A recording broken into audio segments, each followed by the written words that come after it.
Hey guys, I'm doing an update on my Wheelhorse, and by the way, thanks for subscribing because I got over 30 subscribers now. Got 31 or 32. Either way, I'm really glad. Thanks for whoever subscribed, and yeah, hopefully we can get 40 in the next few months.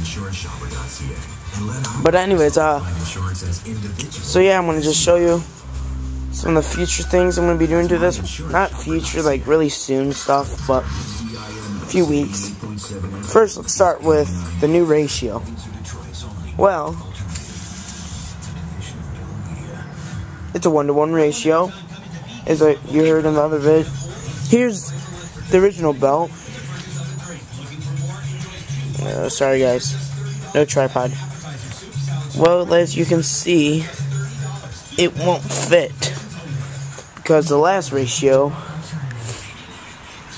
is a 1-to-2 ratio, I believe, because it was a 2-inch to a 4-inch.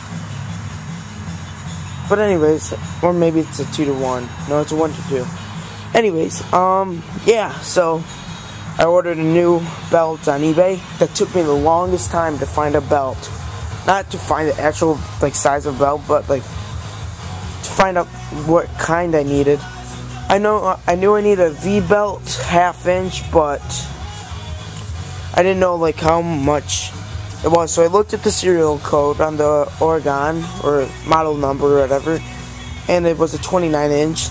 So I figured out that this took me after 3 hours of getting frustrated trying to find out it by measuring and everything and doing all these wacky methods. I came up with 31 because it's a 29-inch belt for the 2-to-4, and this is a 4-to-4. So you add the extra 2 inches, and then you get 31 inches. So it sounds. I hope that's right because I don't feel like returning the belt if it's wrong, but I will anyways because I don't have disposable money.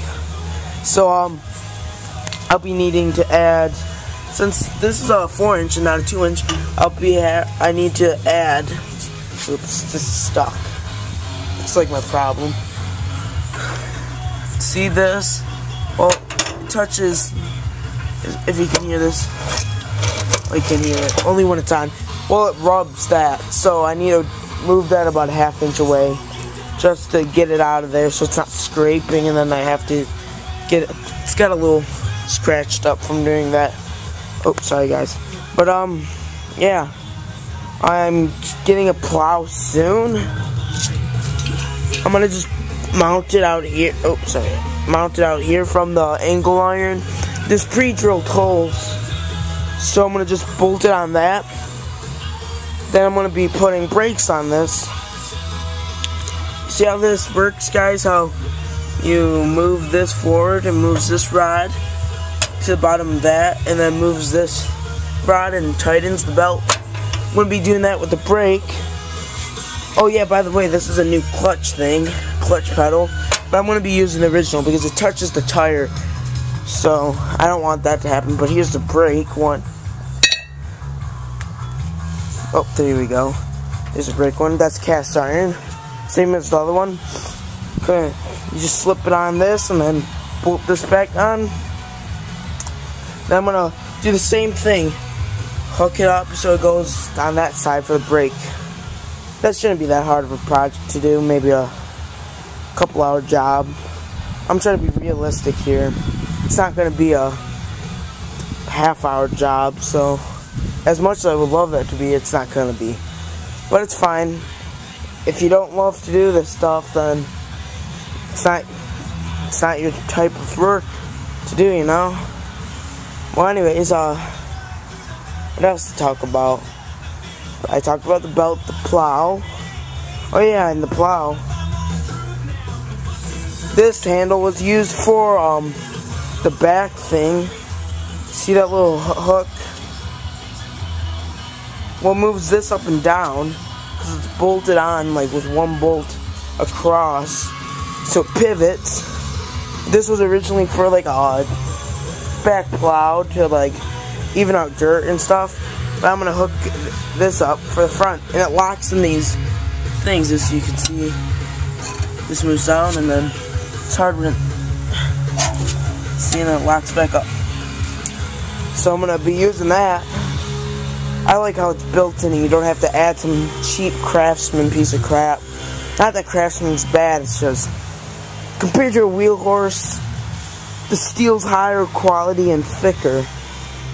Like, if you have to do a welding repair on this, you don't even have to worry about it melting through, unless it's on like the hood, but the hood's still thick. I'm gonna start up this tractor engine so you guys can hear it. Sorry I don't have my tripod. This is my third take of this video because I kept on going over the 10 minutes. I look like I'm doing pretty good now. I gotta pull the, what's its face, choke, start up. But it'll start on first pull and it's a cold start. I'll take, the muffler's cold.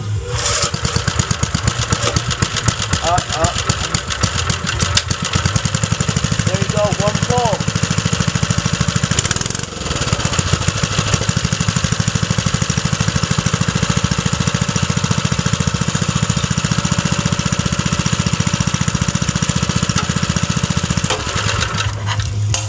I have to put a kill switch on it.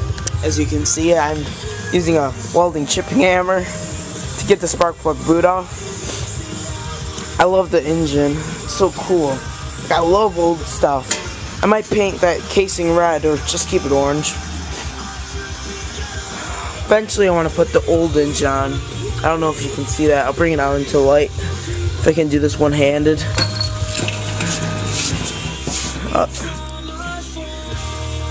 How cool is that? Look how like rounded it is. Like there's like oiler up here and everything. That was original.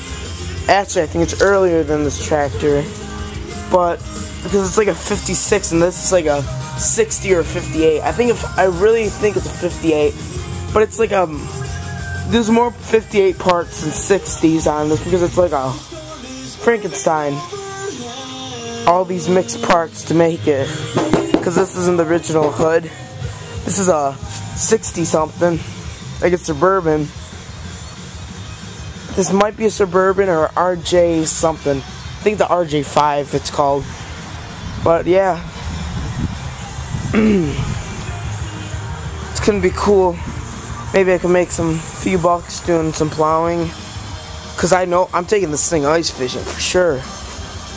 It's Michigan, that's what you do, ice fish. So, like, look at that beef on that. Like, that can get through anything. Like, ice, that's different.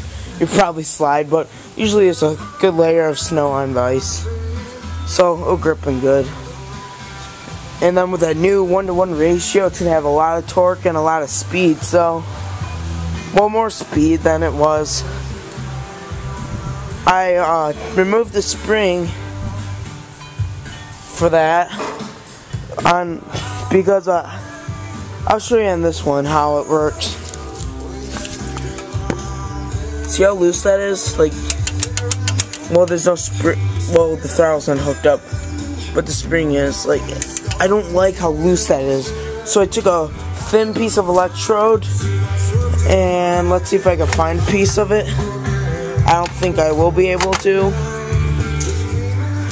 Oh, no. I thought I saw one.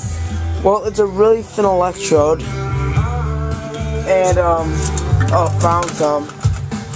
I used a piece of, sorry guys, can't grab it. Oh, there it is. I took a piece of this electrode. As you can see, it's super thin. I use this for art projects and stuff. Well, I crushed all the flux off, ran it through some sandpaper to make it all nice and shiny, so it wasn't ugly. And I bent that and made a linkage instead of that stupid, really flimsy spring. I just ripped the spring out, threw it in the scrap pile, and put that. Now it has not like, because my last problem was the engine was wobbling. I mean the throttle was, and it kept on going. Well, I gotta go. Thanks for watching.